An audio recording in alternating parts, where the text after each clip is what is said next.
Employment Relations Amendment Bill number 2, first reading. The Honourable Kate Wilkinson. Mr Speaker, I move that the Employment Relations Amendment Bill number 2 be now read a first time. The Honourable Kate Wilkinson. At the appropriate time, I intend to move that the Employment Relations Amendment Bill number 2 be considered by the Transport and Industrial Relations Committee, that the committee report finally to the House on or before the 5th of November 2010, and that the committee have authority to meet at any time while the House is sitting, except during questions for oral answer, and during any evening on a day in which there has been a sitting of the House, and on a Friday in a week in which there has been a sitting of the House. Point of order, the Honourable Trevor Mallard. Mr Speaker, I know it could be slightly be my colleagues, but I think it might be the sound system again. I'm the next speaker and I'm having real trouble hearing the Minister. It might even be better. I noticed that the ones at the front appeared to be working. If she could shift down there, it might help. No, Order. I believe it was the level of noise in the House. Would members just be a little more quiet as they move about the House, and if they're going to have conversations, please don't have them in the House. I know this is really unusual and it's done not in any facetious way at all. Could the Minister actually start again? I'd invite the Minister the Honourable Kate Wilkinson to order.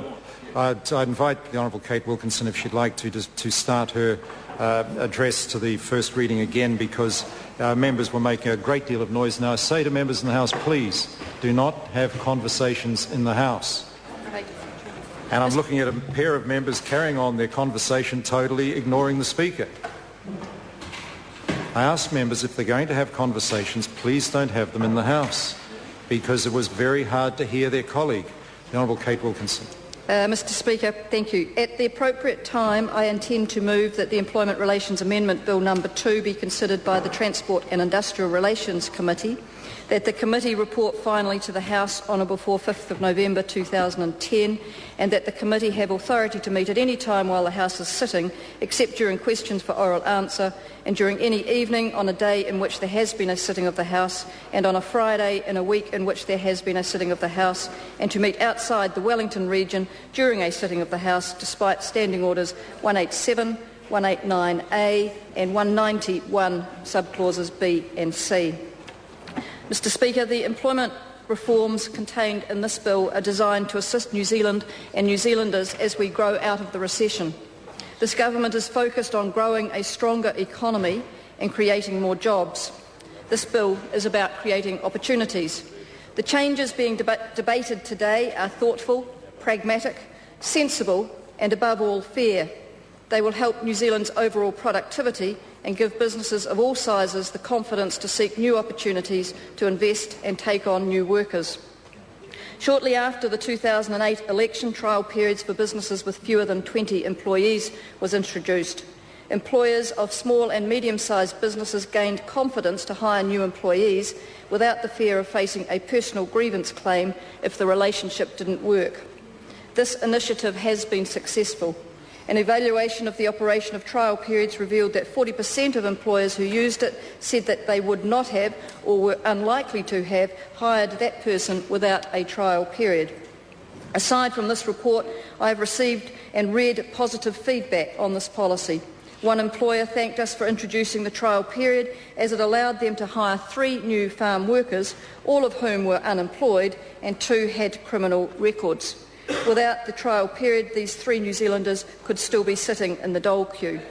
Furthermore, a brief survey by the Hutt Valley Chamber of Commerce found that 30 new jobs could be directly attributed to the introduction of the trial period. Mr Speaker, examples like this can be found all over the country. Because of this policy, New Zealanders are being given opportunities they might not otherwise get. By extending access to trial periods, we are giving all businesses the increased confidence to hire new employees and giving many more people a chance to prove themselves in the job market. I'm proud to stand here and tell New Zealanders that this government backs them. We want them to be successful in life.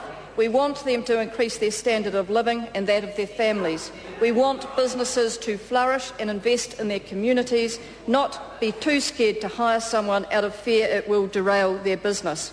The trial period has been a success and will continue to be a success. It also brings us more in line with overseas jurisdictions. If you compare how this same discussion was handled in Australia, their Labor Party introduced a system of qualifying periods under the Fair Work Act where employees cannot take an unfair dismissal claim in the first 12 months if they work for a small business and 6 months for all other businesses. This is different to New Zealand, as it applies to everyone, whereas our trial period is only on the agreement of both parties and must be included in a written employment contract and is only for 90 days. The Australian Council of Trade Unions put in a submission supporting a 3-month or 90-day qualifying period. So on one side of the Tasman, Mr Speaker, we have a Labor Party and a union movement that supports compulsory grievance-free periods because they know it is a policy of opportunity, a policy that encourages employers to invest and encourage them to take on more staff. Yet here in New Zealand we have a Labor Party and union movement blinded by ideology that they cannot see the positive opportunities and only try and exaggerate perceived negatives. Fortunately, New Zealanders recognise the positive opportunities that this policy offers. They understand that the employment reform we are progressing is all about providing more opportunities and flexibility. Trial periods in various forms have been utilised successfully all over the world, and I am confident that we will continue to see employers using this policy to take on new staff and offer more opportunities to those who need them. I am also confident that sufficient safeguards have been built into the policy and the legislation to prevent exploitation of employees. Mr Speaker, this government has always had an express commitment to improve labour laws in this country to make them fairer for employers and employees.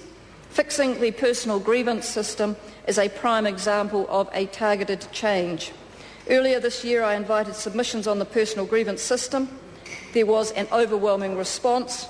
A large number of submissions highlighted the test of justification in the current legislation as confusing, and we are fixing it.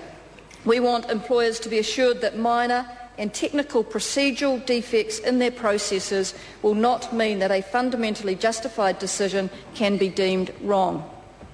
We will also be making a number of other changes to make the system fairer, more consistent and efficient.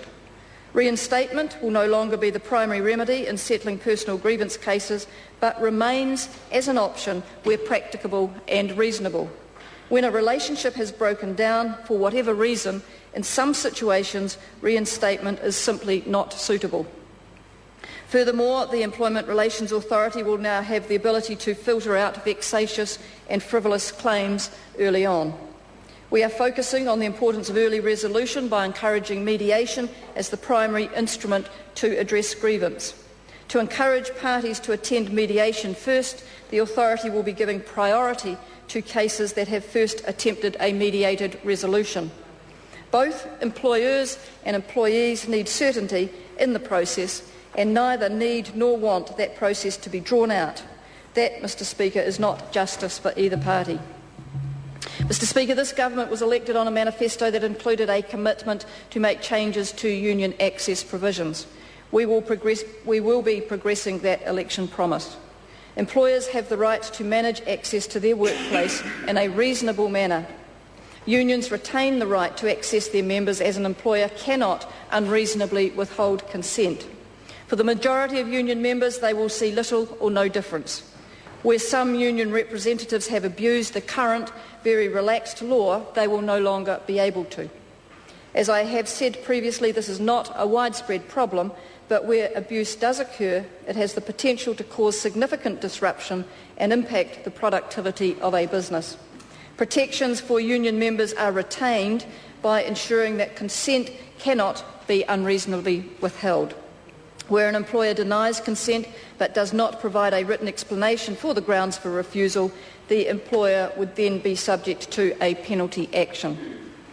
Mr Speaker, this bill also addresses other issues around communication during collective bargaining and strengthening the enforcement powers of labour inspectors to improve compliance.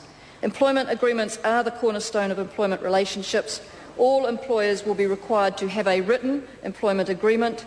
Labour inspectors will be able to seek penalty action for not having employment agreements, reinforcing the importance of written employment agreements. The bill also increases the maximum penalty to $10,000 for individuals and $20,000 for companies and other bodies corporate. This will send a strong message that deliberate or persistent non-compliance will not be tolerated.